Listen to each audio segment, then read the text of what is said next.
আল্লাহ নবী মুহাম্মদুর রাসূলুল্লাহ সাল্লাল্লাহু আলাইহি ওয়াসাল্লামের উপরে আল্লাহ পাক এক একটা কোরআনের আয়াতকে নাযিল করতে থাকে। আমি বলি না, কোরআন জানিয়ে দেয়, ইয়া আইয়ুহাল্লাযীনা আমানু লা তাদখুলু বুয়ুতান নবী ইল্লা আইয়ুযানা লাকুম ইলা তাআমি গায়রা নাযিরিনা ইনাহু ওয়ালাকিন ইযা দুঈতুম ফাদখুলু ফাইযা তু'ইমতুম ফান্তাশিরু ওয়ালা মুস্তালনিসিনা আল হাদীস। আমি বলি না, কোরআন জানিয়ে দেয়, আমার আল্লাহ, আমার মাওলা, আমার পরওয়ারদিগার এলান করে দেয়, এই ঈমানদারেরা, লা তাদখুলু বুয়ুতান নবী, তোমরা নবীর ঘরের মধ্যে অতক্ষণ প্রবেশ করবে না যতক্ষণ পর্যন্ত আমার নবীর ঘরে রান্নাটা না হয়ে যায়, খাবারটা তৈরি না হয়ে যায়, ততক্ষণ তোমরা আমার নবীর ঘরের মধ্যে প্রবেশ করবে না।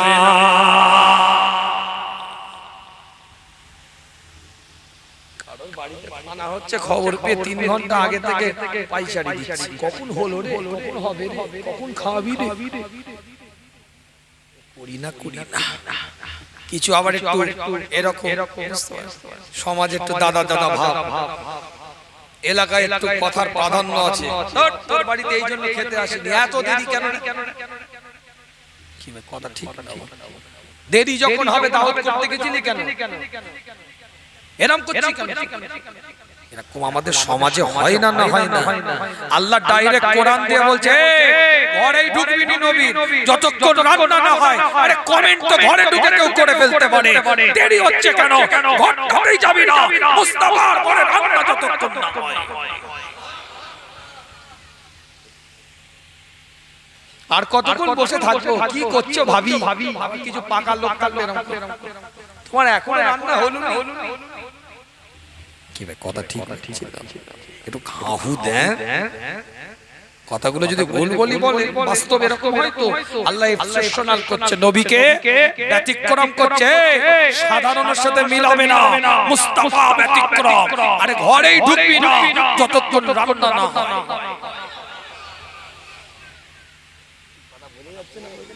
আমি বলিনি, কোরআন হাবিব বসে আছে, ভুল হলে ভুল ধরে দিবে। আল্লাহ পাক কোরআনের মধ্যে জানিয়ে দেয়, ইল্লা আইয়ুযানা লাকুম ইলা তাআমি গায়রা নাযিরিনা ইনাহু। আল্লাহ নবী মুহাম্মদুর রাসূলুল্লাহ সাল্লাল্লাহু আলাইহি ওয়াসাল্লামের ঘরের মধ্যে প্রবেশ করতে আল্লাহ নিষেধ করছে।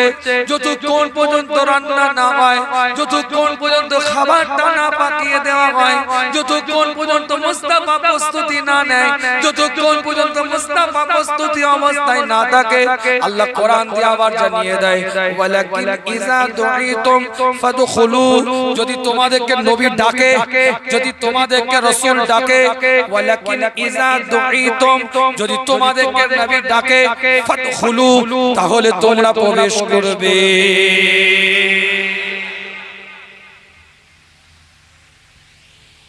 আল্লাহ কোরআন দিয়ে আবার এলান করে দিচ্ছে, ফাইজা তুইমতুম, খাবে। আমার কথা কিছু বলছে, রুটিন করে দিচ্ছে কে? সমাজে ক্যাটারাররা তো মেনু দেয়, নানপুরি, চানা বাটারা, বেবি নান, কথা বলে না কেন? চিকেন পকোড়া, শরবত, কোল্ড ড্রিঙ্কস, মটন বিরিয়ানি, চাপ, মেনু দেয় তো। আমার আল্লাহ আমার রাসূলের রুটিন করে দিচ্ছে, জোরে বল।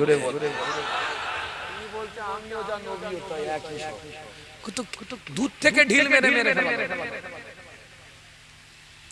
এ মৌলবি বলছে, এ মোল্লা, এ মসজিদের ইমাম, দুটো চটি কিতাব পড়নে वाला জুড়ে দিল, সব এক। আমিও জানবিয়তা ছাত্র। দূর থেকে ঢিল মেরে মেরে দেয়া দরকার। শরিয়াতের যদি আইন চলতো, মোদির আইন নয়, শরিয়াতের যদি আইন চলতো, ওকে ঢিল মেরে মেরে দিতে বলছে ইসলাম। আমার কথা কিছু বুঝতে পারছেন? গুস্তাখে রাসূলের কোনো অধিকার নাই বেঁচে থাকার। বেয়াদবি নবী আল্লাহ পাক কোরআনের মধ্যে এলান করে দেয়, কিতাবটা খুলে দেখেন, ছোট্ট করে বলে দিয়ে যায় আপনাদের খিদমতে। আল্লাহ নিজেই বলছে, মুস্তাফা যদি তোমাদেরকে ডাকে, হুজুর যদি তোমাদেরকে ডাকে, সরকারে কায়নাত মদিনাতুল ইমামুল মুরসালিন ইমামুল হুদা ইমামুল কিবলাতাইন হাবিব লবিব তাবিব সাহিবুল জুদ ওয়াল কারামা তোমাদেরকে যদি ডাকে, ওয়ালাকিন ইযা দুইতুম ফাদখুলু তোমরা প্রবেশ করবে, ফাইযা তাইমতুম এবং তোমরা খাবে। আবার কোরআন দিয়ে আল্লাহ বলছে ফান্তাশিরু তারপরে তোমরা বেরিয়ে যাবে। ওয়ালা মুস্তানিসিনাল হাদিস আল্লাহ নবীর দরবারটাই বসে কথা বলে হুজুরকে বিরক্ত করবে না। খাওয়া হয়েছে, যাও চলে যাও, বসে বসে গল্প করে সময় নষ্ট করে মুস্তাফার বারগায়ে বেয়াদবি না হয়ে যায়।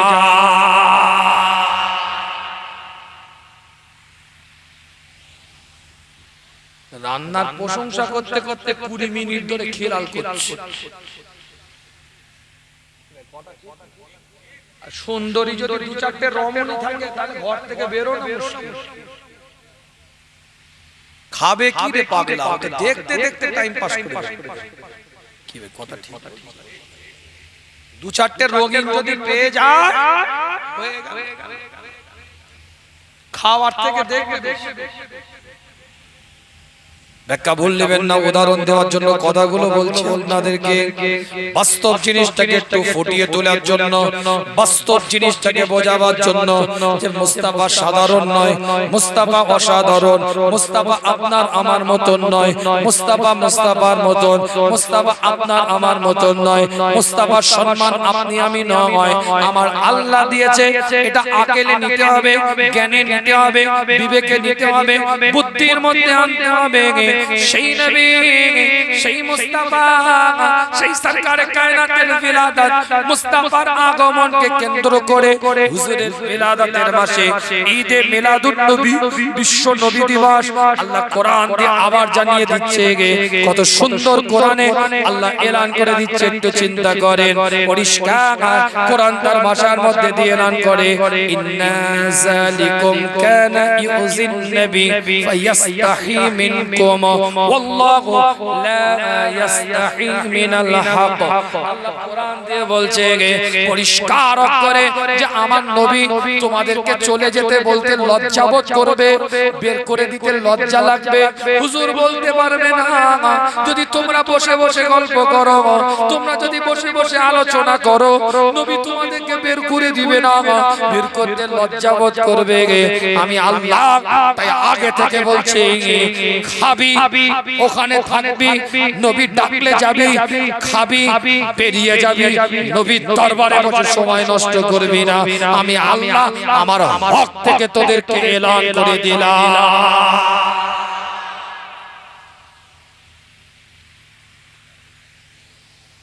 আমার কথা কিছু বোঝা যাচ্ছে না? অনেকে আছে না একটু মুরব্বি টাইপের লোক, এই যাচ্ছিস যাচ্ছিস দাওয়াত করেছে ওরা, ওদের বাড়িতে যে বেশি ঝুট ঝামেলা করবি না, বেশি চেঁচামেচি করবি না, আগে থেকে পরামর্শ দেয় না, দেয় না। খবরদার, ওরা একটা সম্মানীয় মানুষ, চুপচাপ খেয়ে দিয়ে চলে আসবি। এরকম বলে না, বলে না, বলে না, এই এনে গুটকা খেলছি লোক কি বল। এরকম কিছু মানুষ আমাদেরকে গাইড করে না, করে না। দুনিয়াতে আপনার আমার একটা ভালো পরিবেশ রাখার জন্য দুনিয়ার কিছু আপনার আমারই এলাকার কিছু মানুষ আছে যারা আমাদেরকে আপনাকে গাইড করে, পরামর্শ দেয়, এটা করিস না, এটা কর, এই জায়গার ডিসিপ্লিন বজায় থাকবে, শিষ্টাচার বজায় থাকবে, ভালো একটা অ্যারিস্টিকেট এলাকায় তুই এসেছিস, সৌন্দর্য বজায় রাখ, এভাবে আপনাকে আমাকে গাইড করে। আর মুস্তাফার ক্ষেত্রে আল্লাহ গাইড করতে সাহাবাদেরকে, বারগায়ে রাসূল মুস্তাফার দরবার আদাব যদি এলোমেলো হয়ে যায় সব বেকার। কথা বুঝতে পারছেন? যাবো আলোচনার দিকে না দোয়া করব? একটু ডিপে যাব না দোয়া করতে? কেন আমি বলেছি একটু দোয়া করে দেবো শুধু, আর কিছু না। বলে হুজুর তাই খুশি, ও বেচারা তাই খুশি। আর একটু হবে আলোচনা, কে কে শুনবেন একটু হাতটা তুলে দেখেন, কে কে শুনবেন হাত তুলে দেখেন। হাতের ইশারায় রাজি, জবানের আওয়াজে কে কে রাজি একটু দেখি। নারায়ে তাকবীর। আওয়াজে হবে না, ইমানদারের মতন একটা ঝটকা দেন দেখি। নারায়ে তাকবীর। মুসলমানের মতন একটা আওয়াজ তুলেন দেখি। নারায়ে তাকবীর। সিলসিলায়ে ফুরফুরা শরীফ, সিলসিলায়ে ফুরফুরা শরীফ, মাসলাকে মুজাদ্দিদ জামান, মাসলাকে মুজাদ্দিদ জামান। নারায়ে তাকবীর। মাশাআল্লাহ। আল্লাহ নবী মুহাম্মদ রাসূলুল্লাহ সাল্লাল্লাহু আলাইহি ওয়াসাল্লাম সাহাবে کرام হুজুরদের সাথে আলাপ আলোচনা করে এক একটা দলিল আপনাদের খিদমতে ছোট ছোট করে আলোচনা কিনে আগিয়ে নিয়ে যায়। দিন বোঝেন, শরিয়াত বোঝেন, ইসলাম বোঝেন, নবীর আদর্শটাকে বুকের সাথে জড়িয়ে নেন। শুধু এই মাহফিলটার মধ্যে নবীকে সীমাবদ্ধ রাখলে হবে না, এই মজলিসটার মধ্যে আমার নবীর আদর্শটাকে সীমাবদ্ধ রাখলে হবে না। এই মজলিস থেকে আমার রাসূলকে বাড়ি পর্যন্ত নিয়ে যেতে হবে। আমার নবী 63 বছরের জীবনে একদিন হুজুর মিথ্যে কথা একটাও বলেন নাই। যদি নবীর আদর্শ বাড়িতে যেত, আপনার বাড়িটা মিথ্যা মুক্ত হতো। আপনার রাসূলের আদর্শ যদি বাড়িতে যেত, আপনার বাড়িটা গীবত মুক্ত হতো। এই ঈদে মিলাদুন নবীর প্যান্ডেলের মধ্যে সীমাবদ্ধ নয়। যদি আপনার আমার এই রাসূলের আদর্শটা আপনার আমার বাড়িতে যেত, বাড়ির মেয়েগুলো পর্দা নিশিনা মহিলা হয়ে যেত, গীবত মুক্ত জীবন করতে পারত মেয়েগুলো, পরচর্চা মুক্ত জীবন করতে পারত মেয়েগুলো, শরিয়াত অনুযায়ী জীবনটাকে বানাতে পারত মেয়েগুলো। যদি ওই মা নবীর আদর্শকে বুকে নিতে পারে, এক একটা নেককার বান্দি হয়ে যাবে। আল্লাহ পাক কবুল করে নিবে। সেই নবীর মিলাদাতের মাস, সেই নবীর ঈদে মিলাদুন নবী, সেই রাসূলের জশ্নে ঈদে মিলাদুন নবী, সেই মুস্তাফার শান, মুস্তাফার মান, মুস্তাফার ইজ্জতের উপরে আজকে আলোচনা। ছোট্ট ছোট্ট করে বলে যায় আপনাদের পীরের আওলাদ কিতাব না করে দেখেন সূরাতুল মুজাদিলা, কোরআন শরীফ 58 নম্বর সূরা 12 নম্বর আয়াতটা খুলে দেখেন। আমি বলি না, কোরআন জানিয়ে দেয়, ইয়া আইয়ুহাল্লাযীনা আমানু ইযা নাযাইতুমুর রাসূলা ফাকদ্দিমু বাইনা ইয়াদাই নাজওয়াকুম সাদাকা যালিকুম খায়রুল লাকুম ওয়া আতহার ফাইন লাম তাজিদু ফাইন্নাল্লাহা গফুরুর রহিম।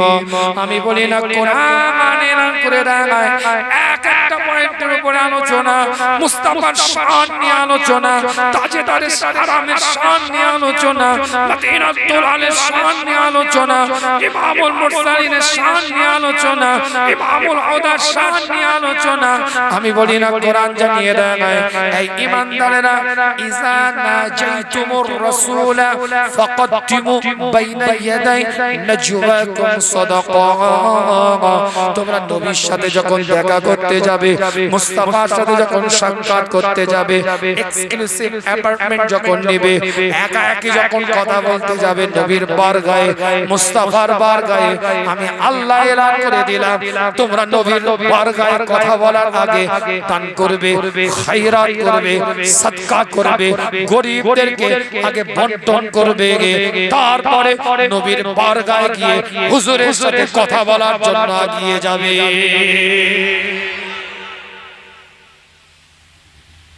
ইযা নাজাইতুমুর রাসূল, নাজাইতুমুর রাসূল ফাকদ্দিমু বাইনা ইয়াদাই নাজওয়াকুম সাদাকা।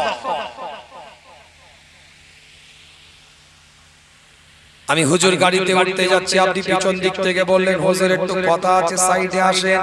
আমি কি না বলে চলে যাব না আপনার কাছে গিয়ে দাঁড়াবো? ইমাম সাহেবকে পিছন দিক থেকে ডেকে বললেন, ভাই একটু দাঁড়ান, পার্সোনাল একটু কথা বলবো। মুরব্বি চাচাজি হাতটা ধরে সাইডে নিয়ে গিয়ে বললেন, একটু চাচাজি একটু কথা আছে আপনার সাথে। এটা আপনার আমার কথা বলার সিস্টেম পদ্ধতি, এইভাবে আপনি আমি পার্সোনাল কথা বলি, এক্সক্লুসিভ অ্যাপার্টমেন্ট নেই, আলাদাভাবে কথা বলি, একা একই কথা বলি, এককভাবে কথা বলি। এটা আপনার আমার কথা বলার পদ্ধতি, কনভারসেশনের পদ্ধতি, আপনার আমার কথোপকথন একা একই, এটাই সিস্টেম। কিন্তু আমার নবী মুস্তাফা সাধারণ নয় অসাধারণ, এটা তো বোঝাতে হবে। আপনার আমার মতন সাধারণ নয় যে রাস্তা দিয়ে যাচ্ছিলাম, কলিং বেল টিপে দাঁড়ালাম, ভাই এটা দিয়ে যাচ্ছিলাম, তোর সাথে কথা ছিল একটু দাঁড়াইলাম, তাই এরকম তো সিস্টেম নয় আপনার আমার রাসূলের সাথে। হুজুর তো ব্যতিক্রম, হুজুর তো এক্সেপশনাল, হুজুরের শানটা একটু আলাদা, হুজুরের মানটা একটু আলাদা, হুজুরের ইজ্জতটা একটু আলাদা, হুজুরের তাজিমটা একটু আলাদা। নিয়ামত আল্লাহ পাক দিয়েছে, মর্যাদা আল্লাহ পাক দিয়েছে, মর্তবা আল্লাহ পাক দিয়েছে। পরিষ্কার কোরআন তার ভাষার মধ্যে দিয়ে নাম করে দেয় আমার নবী মুস্তাফা তাজদার আরাম মদিনাত দুলালের সাথে কথা বলার আগে তোমরা নাজওয়াকুম সাদাকা, গরীবদেরকে দান করো, সাদকা করো, খায়রাত করো, তারপরে নবীর বারগায় গিয়ে কথা বলার সাহসটা তোমরা নিবে। এটা শরীয়তের বিধান। কিন্তু সব সাহাবা তদ্দান করতে পারবে না। আবু বকর নাই করবে, উসমান নাই করবে, উমর নাই করবে। কিন্তু আমার নবীর তো এমন অনেক গরীব সাহাবা আছে যাদের অর্থ নাই, সম্পদ নাই, আল্লাহ তাদের জন্য স্বাভাবিক করে দিচ্ছেন শরীয়তের হুকুমটাকে। পরবর্তী ইবারতের মধ্যে যালিকা খায়রুল লাকুম ওয়া আতহার, এটা তোমাদের জন্য ভালো, এটা তোমাদের জন্য উত্তম, এটা তোমাদের জন্য শ্রেষ্ঠ। যদি তোমরা এটা না পারো, ফাইন লাম তাজিদু ফাইন্নাল্লাহা গফুরুর রহিম, এটা যদি তোমাদের দ্বারা সম্ভব না হয়, তোমরা যদি এটা না করতে পারো, যদি খায়রাত না করতে পারো, সাদকা না করতে পারো, ওটা হুজুরের আদব, ওটা মুস্তাফার আদব, ওটা তাজদারে হারামের আদব, ওটা মদিনাত দুলালের আদব। কিন্তু যদি তোমরা না করতে পারো, সমর্থন যদি না থাকে, অ্যাবিলিটি যদি না থাকে, যদি বহন যদি না করতে পারো, আমি আল্লাহ বলছি, আমি মাওলানা তোমাদেরকে ক্ষমা করে দেব।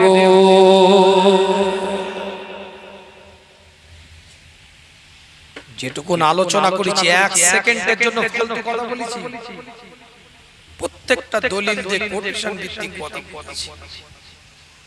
আওয়াজ নেই আপনাদের, যেটা আওয়াজ সেটা নেই, যেটা ছেড়ে দে মাকে দে বাঁচি হয়ে গেছে। ইমানদারের মতো একটা আওয়াজ দেন দেখি, নারে তাকবীর। সংগীত আলোচনা আপনাদের খিদমতে, বিস্তারিত আলোচনা করে আপনাদেরকে কষ্ট দেব না। আবার দলিল দিচ্ছি, একটু বোঝার চেষ্টা করেন। এত দলিল কেন দিচ্ছি আপনাদের খিদমতে? কষ্ট করে যখন বসে আছেন, আলোচনাটাকে একটু কষ্ট করে করে যাচ্ছি আপনাদের কাছে। তিনটা আয়াতের দলিল দিচ্ছি আপনাদেরকে। সূরাতুল ইউনূসের 58 নম্বর আয়াতের, কথা বলে না কেন? সূরাতুল আহজাবের 33 নম্বর সূরা 53 নম্বর আয়াতে সব মুস্তাফা শানের উপরে আলোচনা। সূরাতুল মুজাদিলা 58 নম্বর সূরা 12 নম্বর আয়াতে আল্লাহ নবী মুহাম্মদুর রাসূলুল্লাহ সাল্লাল্লাহু আলাইহি ওয়াসাল্লামের উপরে এক একটা কোরআনের আয়াতকে আল্লাহ নাযিল করতে থাকে, এক একটা ইবারতকে আল্লাহ নাযিল করতে থাকে। আমি বলি না, কোরআন বলছে সূরাতুল ইমরান 3 নম্বর সূরা 103 নম্বর আয়াত, আল্লাহ কোরআনের মধ্যে এলান করে দেয়, ওয়া'তাসিমু বিহাবলিল্লাহি জামিআন ওয়া লা তাফাররাকু ওয়াজকুর নি'মাতাল্লাহি আলাইকুম ইয কুনতুম আ'দাআ ফাআল্লাফা বাইনা কুলুবিকুম ফাআসবাহতুম বিনি'মাতিহি ইখওয়ানা। আমি বলি না, কোরআন জানিয়ে দেয় পরিষ্কার করে লেখা আছে। আল্লাহ কোরআনের মধ্যে বলছে, সূরার নাম সূরাতুল আল ইমরান, তৃতীয় নাম্বার 103 নাম্বার আয়াত। পরিষ্কার কোরআন বলছে, তোমরা আল্লাহ আর রশিটাকে মজবুতের সাথে ধরো, আল্লাহর রশিটাকে তোমরা মজবুতের সাথে ধরো, নিজেদের মধ্যে ইখতিলাফ করো না, মতানৈক্য করো না। আল্লাহ কোরআনের মধ্যে বলছে, ওয়াজকুরু নি'মাতাল্লাহি আলাইকুম ইজ কুনতুম আ'দা, তোমরা আল্লাহর নিয়ামতের স্মরণ করো, আল্লাহর নিয়ামতের স্মরণ করো। তোমরা একে অপরের মধ্যে ঝগড়ায় লিপ্ত ছিলে, একে অপরের মধ্যে ইখতিলাফের মধ্যে লিপ্ত ছিলে, মতানৈক্যের মধ্যে লিপ্ত ছিলে। ফাআল্লাফা বাইনা কুলুবিকুম, আল্লাহ কোরআনের মধ্যে বলছে, আমি আল্লাহ তোমাদের অন্তরের মধ্যে, তোমাদের দিলের মধ্যে ফাআসবাহতুম বিনি'মাতিহি ইখওয়ানা, এমন একটা ভালোবাসা তৈরি করে দিয়েছি যার কারণে তোমরা একে অপরের সম্পর্কে ভাই ভাই হয়ে গিয়েছো।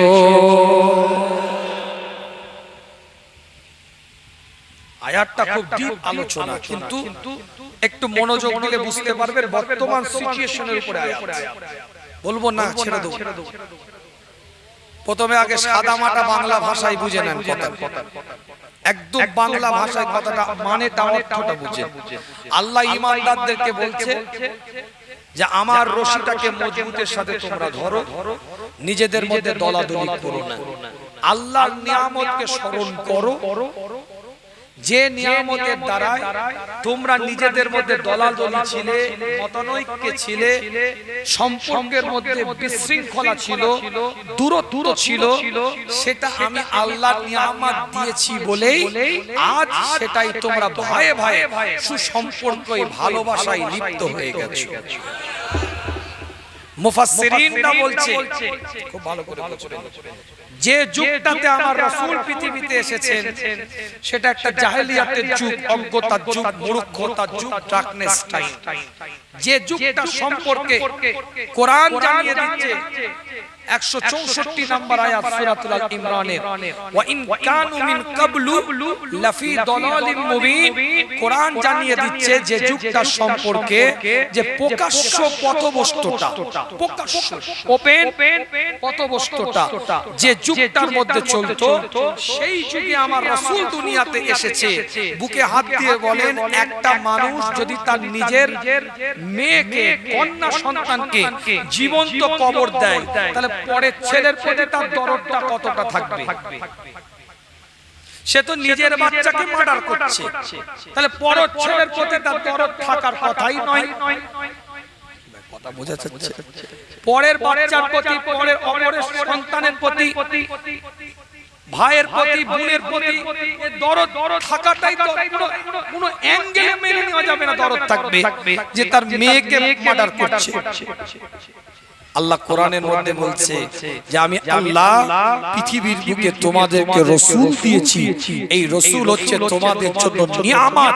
সেই নবী আসাতে তোমরা শুকরগুজার করো যে তোমাদের একে অপরের সম্পর্কটা এতটাই দুর্বলতার জায়গায় চলে গেছে। একটা কুকুর, একটা বিড়াল ইন্টারনেট, ইউটিউব, সোশ্যাল মিডিয়ায় যদি দেখি মার খাচ্ছে, কষ্ট অবলা জান হচ্ছে, আপনার দিলটা কেঁপে উঠছে, আপনার অন্তরটা কাঁপছে, অবলা জানটাকে মারছে। এই যে কাঁপছে, এটা কারো রসিলা নয়, এটা মুস্তাফা পৃথিবীতে এসেছে, আপনার দিলে আল্লাহ রহম দিয়ে দিয়েছে। বলি না, আমি বলিনি, কোরআন বলছি, যে কোনো তাফসীর করে দেখে নেবেন।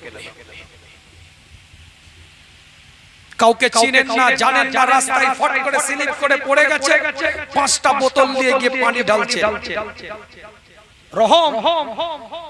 এই যে গোটা বাংলায় চলছে কি, justice for RG Kar, we are justice, বিচার চাই। গোটা বাংলা নয়, ভারতবর্ষের কানাচে কানাচে চলছে, ভারতের বাইরে এই প্রতিবাদ চলছে। আরজি করের একটা মহিলা জুনিয়র ডাক্তারের উপরে যে গণধর্ষণ করে রেপ করে তাকে মার্ডার করা হয়েছে, যার মধ্যে ন্যূনতম মানবিকতা থাকবে, মনুষ্যত্ববোধ থাকবে, তার বুকটা কাঁপবে, সে জাস্টিস চাইবে, সে বিচার চাইবে। কিন্তু আপনার সাথে তার কোনো রক্তেরও সম্পর্ক নেই, বংশেরও সম্পর্ক নেই, আত্মীয়তারও সম্পর্ক নাই। এই যে আপনার দিলটা কাঁপছে, এই আপনার দিলের মধ্যে যে ভালোবাসাটা দিয়েছে অন্য কেউ নয়, আমার নবী দুনিয়াতে এসেছে আপনার অন্তরের মধ্যে অপরের প্রতি মহব্বত আমার আল্লাহ সৃষ্টি করে দিয়েছে। যারা আরজি কর কাণ্ডের সাথে জড়িত, যারা এই অমানবিক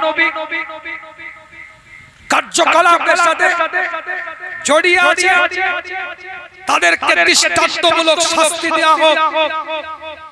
যেমন দৃষ্টান্তমূলক শাস্তি, যে কারণে আজ এই আরজি করে জুনিয়র ডাক্তার মহিলা রেপের শিকার, তাদেরকে এমন ভাবে দৃষ্টান্তমূলক শাস্তি দেওয়া হোক। এ কাজ তো দূরের কথা, এরকম কর্ম করতে ভাবতেও মানুষ যেন ভয় করে। কিন্তু আমার একটা ছোট্ট কথা, গতকাল হায়দ্রাবাদে বললাম, আজকে আপনাদেরকে বলি,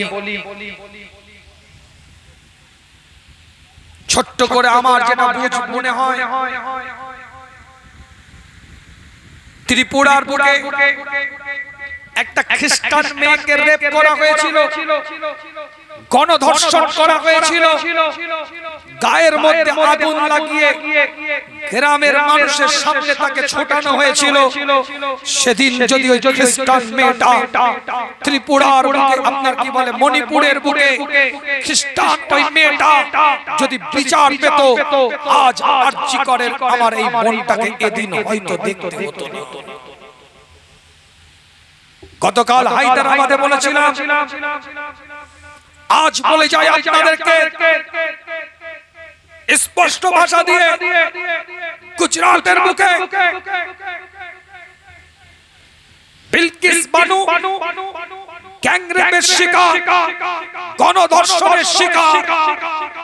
বিলকিস বানু মাকে রেপ করা হয়েছে, বিলকিস বানু সন্তানকে মারা হয়েছে।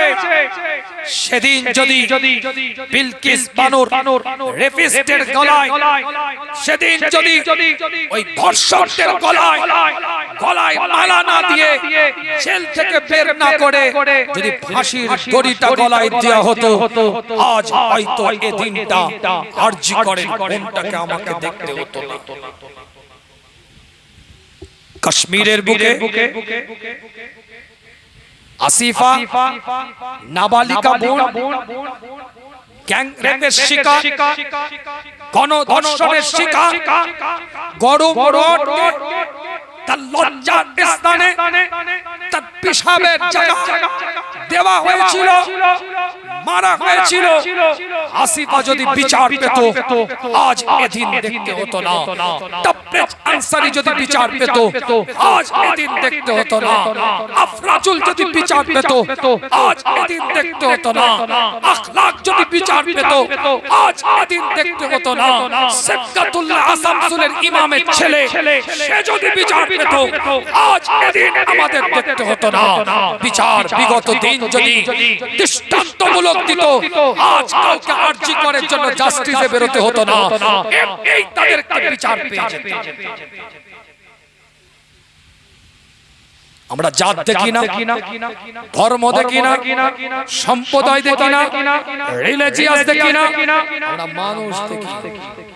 আমাদের মধ্যে মনুষ্যত্ববোধ আছে।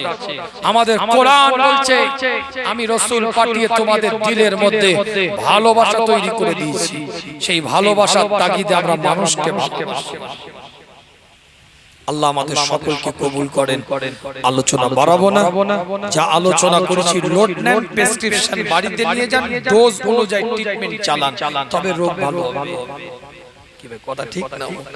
ঈদে মিলাদুন নবী করলেন আর খবর নেই, তাবারুক নিয়ে ঘরে চলে গেলেন, এশার নামাজ কাজা, ফজরের নামাজ কাজা, বিরাট বড় শ্রোতা, কিন্তু নামাজের ধারে বারে খুঁজে পাওয়া যায় না।